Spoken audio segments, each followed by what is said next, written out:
मंडळी, आतापर्यंत जी superfast train Mumbai ते सोलापूर हा प्रवास करायची ती 7 तास 55 मिनिटं घ्यायची, पण आता ही 9वी वंदे भारत एक्सप्रेस ज्याचा आत्ता शुभारंभ झालेला आहे ती 6.5 तासात मुंबईहून सोलापूरला पोहोचेल.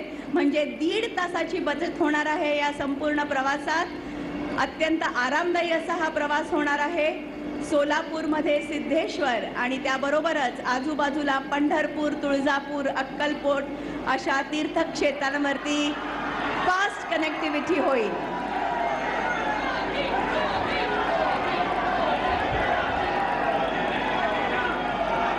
धन्यवाद माननीय प्रधानमंत्री महोदय जी, आप कृपया विराजमान हो जाएं.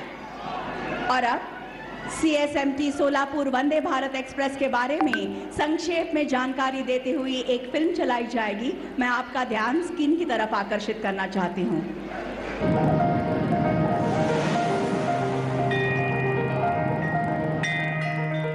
भारत, संस्कृति और विरासत की भूमि. संस्कृति और विरासत जो सदियों से भारत को एक सूत्र में बांधती आई है और इस सूत्र के साथ एक भारत श्रेष्ठ भारत के भाव को लगातार प्रगाढ़ बना रही है सबकी रेल, भारतीय रेल. प्रधानमंत्री नरेंद्र मोदी जी के यशस्वी नेतृत्व में आत्मनिर्भर और विकसित भारत के संकल्प को सशक्त करते हुए भारतीय रेल लगातार हो रही है आधुनिक, तेज, सुरक्षित और समावेशी. और इसकी एक शानदार मिसाल है made in India Vande Bharat express. ये वंदे भारत एक्सप्रेस उस भारत का प्रतीक है जो अपने हर नागरिक को बेहतर सुविधाएं देना चाहता है. ये वंदे भारत एक्सप्रेस उस भारत का प्रतीक है जो गुलामी की मानसिकता से बाहर निकलकर आत्मनिर्भरता की तरफ बढ़ रहा है. 170 वर्ष पहले भारतीय उपमहाद्वीप की पहली रेल की साक्षी बनी यूनेस्को वर्ल्ड हेरिटेज में शामिल हमारी ऐतिहासिक धरोहर छत्रपति शिवाजी महाराज टर्मिनस यानी CSMT. हाल ही में प्रधानमंत्री नरेंद्र मोदी जी ने ऐतिहासिक विरासत को बनाए रखते हुए विश्व स्तरीय सुविधाओं से सुसज्जित करने के लिए CSMT की विकास परियोजना का शिलान्यास किया. इसी कड़ी में आज CSMT स्वदेशी और अत्याधुनिक वंदे भारत एक्सप्रेस के शुभारंभ की भी साक्षी बन रही है, जो विरासत के साथ विकास के संकल्प को और मजबूत करता है. इतना ही नहीं, प्रधानमंत्री नरेंद्र मोदी जी दे रहे हैं महाराष्ट्र को एक साथ 2 वंदे भारत एक्सप्रेस ट्रेन की सौगात, जो भारत की 9वीं एवं 10वीं वंदे भारत एक्सप्रेस होंगी. मुंबई और सोलापुर के मध्य शुरू हो रही वंदे भारत एक्सप्रेस हमारी विरासत CSMT को आस्था से जोड़ेगी और आस्था के धाम विट्ठल रुक्माई की नगरी पंढरपुर, तुलजा भवानी की नगरी तुलजापुर, अक्कलकोट स्वामी समर्थ और सोलापुर के सिद्धेश्वर इत्यादि तीर्थ स्थलों के दर्शन और सांस्कृतिक नगरी पुणे की यात्रा को बेहद सरल और बेहतर बनाएगी.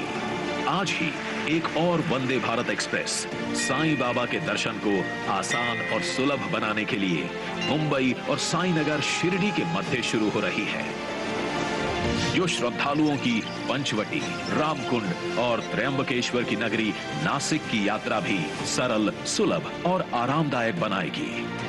लोनावला, खंडाला और कसारा घाट से गुजरते हुए वंदे भारत पर्यटकों को शानदार प्राकृतिक नजारे दिखाएगी.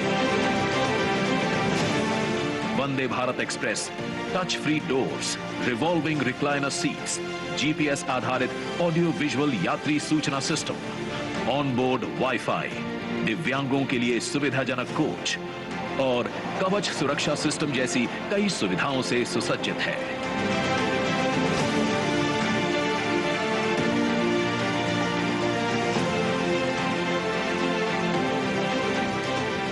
तेज गति से पटरी पर दौड़ती ये वंदे भारत एक्सप्रेस ट्रेनें श्रद्धालुओं, कारोबारियों और पर्यटकों को रेल यात्रा का एक नया और अद्भुत अनुभव देंगी. महाराष्ट्र को मिल रही डबल वंदे भारत एक्सप्रेस ट्रेनें डबल इंजन सरकार की महाराष्ट्र के अनवरत और सर्वांगीण विकास के प्रति पूर्ण प्रतिबद्धता का सशक्त प्रतिबिंब है। तालियों की गूंज के साथ हम इस पल को सजाएंगे। और अब Santa cruise Chembur link road पर वकोला कुर्ला और MTNL LBS उड्डान पुल के एलिवेटेड कॉरिडोर तथा कुरार मलाड में वाहन भुयारी मार्ग का उद्घाटन करने हेतु रिमोट का बटन दबाकर ई पट्टिकाओं का अनावरण करने की विनती मैं माननीय प्रधानमंत्री जी से करती हूं। साथ ही इनके बारे में एक फिल्म चलेगी।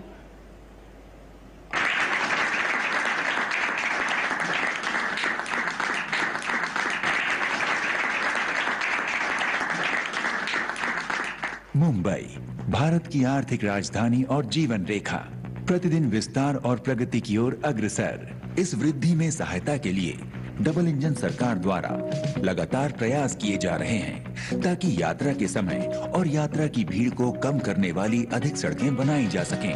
पिछले महीने माननीय प्रधानमंत्री जी ने MMRDA के मुंबई मेट्रो का उद्घाटन किया।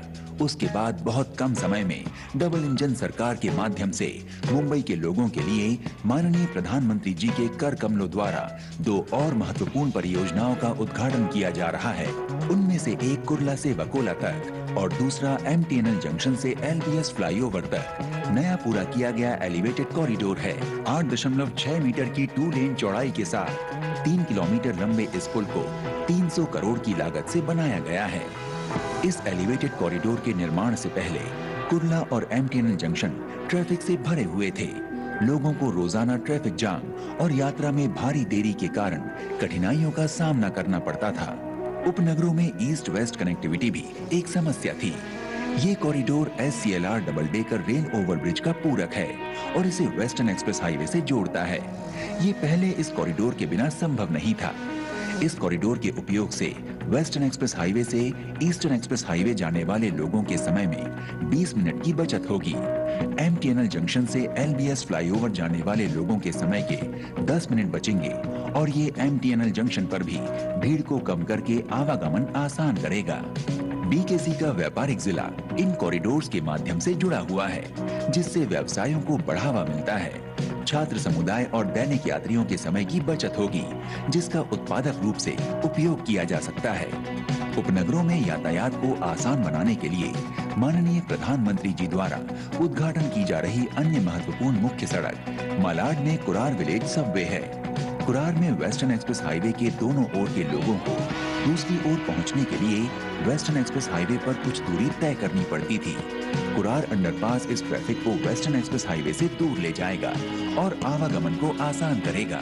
40 मीटर लंबाई और 30 मीटर चौड़ाई के साथ इस सबवे में 7.5 मीटर चौड़ा कैरिजवे सड़क और दोनों तरफ 2.25 मीटर चौड़ा फुटपाथ भी शामिल है। ये 2 नई परियोजनाएं कुरार सबवे और SCLR elevated corridor double engine सरकार द्वारा हर मुंबईकर के यातायात अनुभव को सुखद बनाने के निरंतर वादे के अच्छे उदाहरण हैं। बेहतर, तेज और well connected Mumbai. MMRDA Mumbai की सेवा में हमेशा। देवी और सज्जनों, साईं बाबा के दर्शन हेतु उनके अनगिनत भक्तों के लिए भारतीय रेल का उपहार छत्रपति शिवाजी महाराज टर्मिनस मुंबई और साईनगर शिरडी के बीच चलने वाली देश की 10वीं वंदे भारत एक्सप्रेस की शुभारंभीय सेवा को हरी झंडी दिखाकर रवाना करने की विनती मैं माननीय प्रधानमंत्री जी से करती हूं।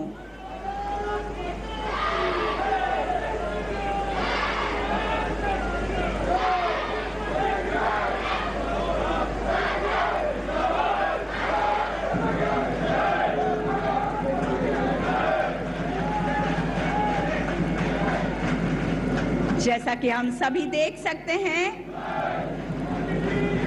साईनगर शिरडी जाने वाली छत्रपति शिवाजी महाराज टर्मिनस मुंबई से लेकर साईनगर शिरडी के बीच चलने वाली देश की 10वीं वंदे भारत एक्सप्रेस का शुभारंभ हो चुका है।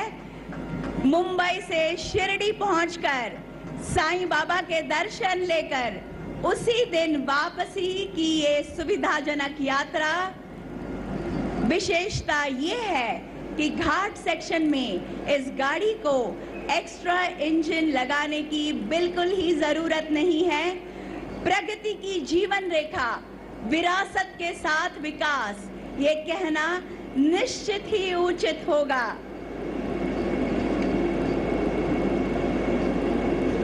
देश की सबसे advance state of the art technology Vande Bharat गाड़ियों में इस्तेमाल की गई है।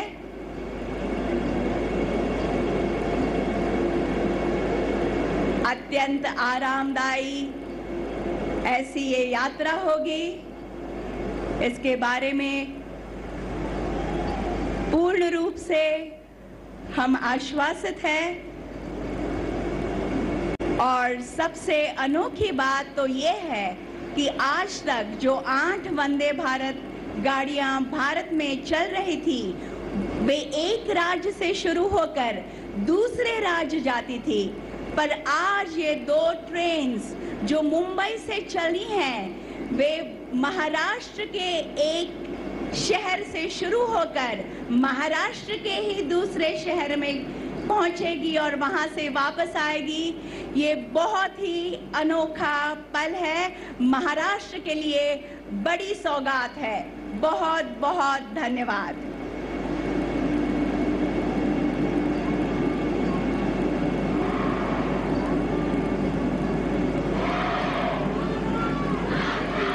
देवी और सज्जनों, राष्ट्र की उन्नति के लिए दिन रात एक करने वाले, देश की छवि अंतर्राष्ट्रीय स्तर पर उजागर करने वाले विकास पुरुष भारत के प्रधानमंत्री माननीय श्री नरेंद्र मोदी जी से मैं आग्रह करती हूं कि आज के इस अत्यंत आनंद के तथा अविस्मरणीय अवसर पर अपनी ओजस्वी वाणी तथा बहुमोल विचारों से हमें उपकृत करें।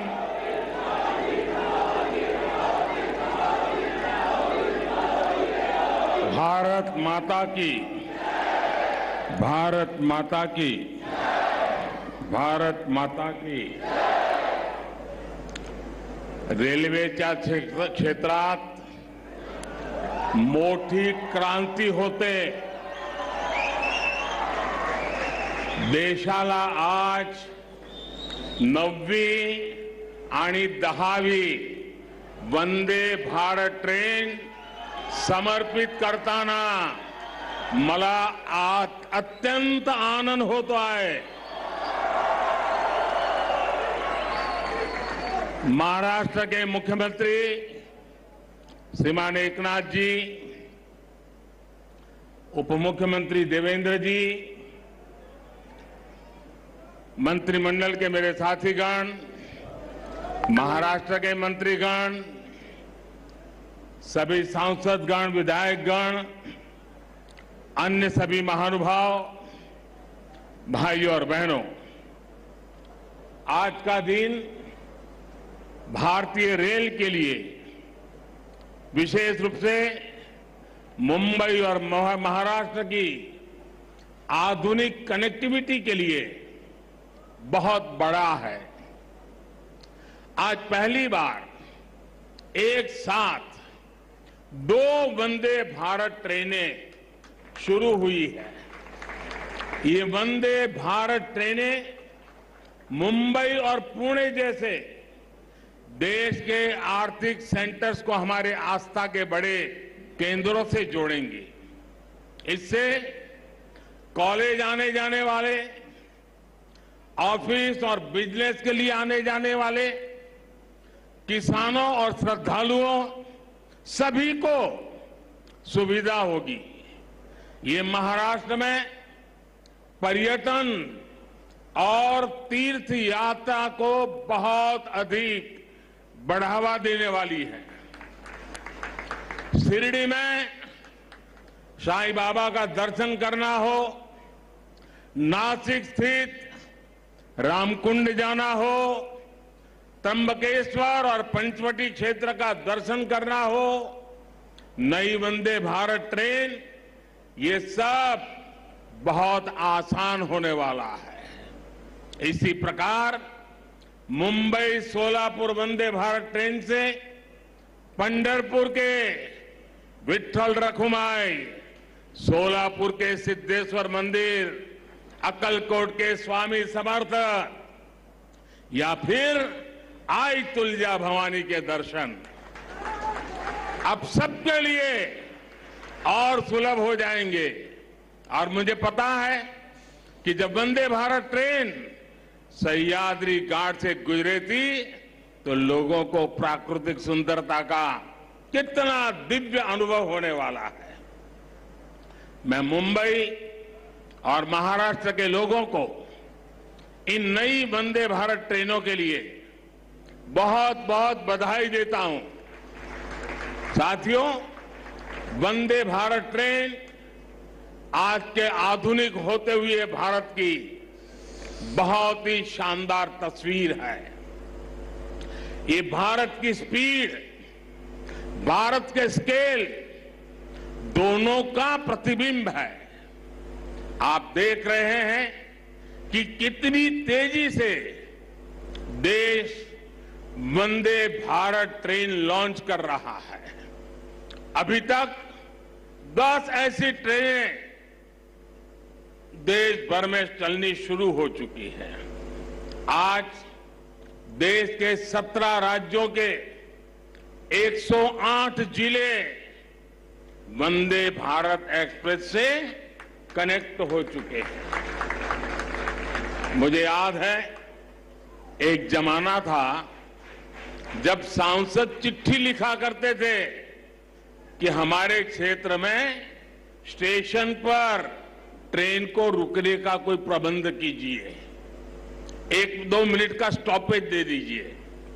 अब देश भर के सांसद जब भी मिलते हैं तो यही दबाव डालते, यही मांग करते हैं कि हमारे यहां भी वंदे भारत ट्रेन चला दीजिए। एक क्रेज है आज वंदे भारत ट्रेनों का। साथियों, मुझे खुशी है कि आज मुंबई के लोगों का जीवन आसान बनाने वाले प्रोजेक्ट भी यहां शुरू हुए हैं। आज जिस एलिवेटेड कॉरिडोर का लोकार्पण हुआ है वो मुंबई में ईस्ट वेस्ट कनेक्टिविटी की जरूरत को पूरा करेगा। मुंबई के लोगों को बहुत दिन से इसका इंतजार था। इस कॉरिडोर से हर रोज 2 लाख से ज्यादा गाड़ियां गुजर पाएगी और लोगों का समय भी बचेगा। अब ईस्टर्न और वेस्टर्न सबर्बन इलाकों की कनेक्टिविटी इसके कारण बेहतर हो गई है। कुरार अंडरपास भी अपने आप में बहुत अहम है। मैं मुंबईकरों को इन परियोजनाओं के पूरा होने पर विशेष बधाई दूंगा। साथियों, 21वीं सदी के भारत को बहुत तेजी से अपने पब्लिक ट्रांसपोर्ट सिस्टम को सुधारना ही होगा।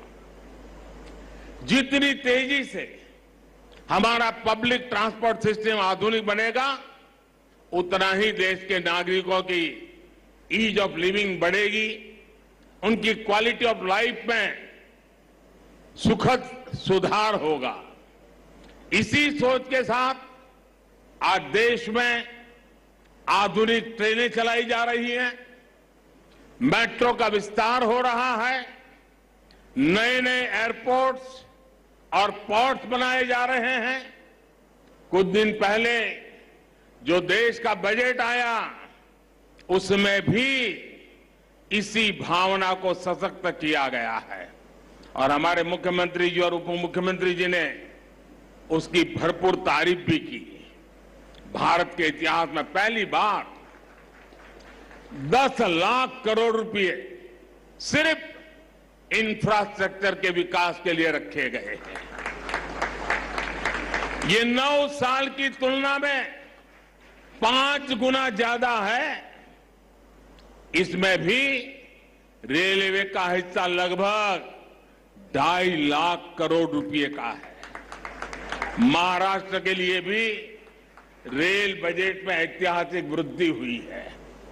मुझे विश्वास है कि डबल इंजन सरकार के डबल प्रयासों से महाराष्ट्र में कनेक्टिविटी और तेजी से आधुनिक बनेगी। साथियों, इंफ्रास्ट्रक्चर पर निवेश किया गया हर रुपया नए रोजगार की संभावनाएं बनाता है। इसमें जो सीमेंट लगता है, बालू लगता है, लोहा लगता है, निर्माण में मशीनें लगती हैं, इनसे जुड़ी हर इंडस्ट्री को बल मिलता है। इससे बिजनेस करने वाले मिडिल क्लास को भी लाभ होता है, गरीब को रोजगार मिलता है। इससे इंजीनियरों को रोजगार मिलता है, श्रमिकों को रोजगार मिलता है। यानी इंफ्रास्ट्रक्चर जब बनता है तब भी सबकी कमाई होती है, और जब तैयार होता है तो वो नए उद्योगों, नए बिजनेस के रास्ते खोलता है। भाई और बहनों, इस बार के बजट में मध्यम वर्ग को कैसे मजबूती दी गई है, इस बारे में मैं मुंबई के लोगों को विशेष तौर पर बताना चाहता हूं। चाहे सैलरीड क्लास हो या व्यापार कारोबार से कमाने वाला मध्यम वर्ग, दोनों को इस बजट ने खुश किया है। आप देखिए, 2014 से पहले तक क्या हाल था। जो भी व्यक्ति साल में 2 लाख रुपए ज्यादा कमाता था, उस पर टैक्स लग जाता था। भाजपा सरकार ने पहले 5 लाख रुपए तक की कमाई पर टैक्स में छूट दी, और इस बजट में इसे 7 लाख रुपए तक पहुंचा दिया। आज जिस कमाई पर मिडिल क्लास परिवार का टैक्स 0 है, उस पर यूपीए सरकार 20% टैक्स लेती थी। अब ये युवा साथी जिनकी नई नई नौकरी लगी है, जिनकी मासिक आय 60-65 हजार रुपए तक की है, वे अब ज्यादा निवेश कर पाएंगे। गरीब और मध्यम वर्ग के हित में काम करने वाली सरकार ऐसे ही निर्णय लेती है। साथियों, मुझे पूरा विश्वास है कि सबका विकास से सबका प्रयास की भावना को सशक्त करने वाला ये बजट हर परिवार को ताकत देगा, हम सभी को विकसित भारत के निर्माण के लिए अधिक प्रोत्साहित करेगा। फिर एक बार मुंबई सहित पूरे महाराष्ट्र को बजट और नई ट्रेनों के लिए बहुत बहुत बधाई देता हूं, बहुत बहुत शुभकामनाएं देता हूं। आप सबका धन्यवाद। माननीय प्रधानमंत्री महोदय जी, आपका संबोधन सौगात के रूप में बरकरार रहेगा। मैं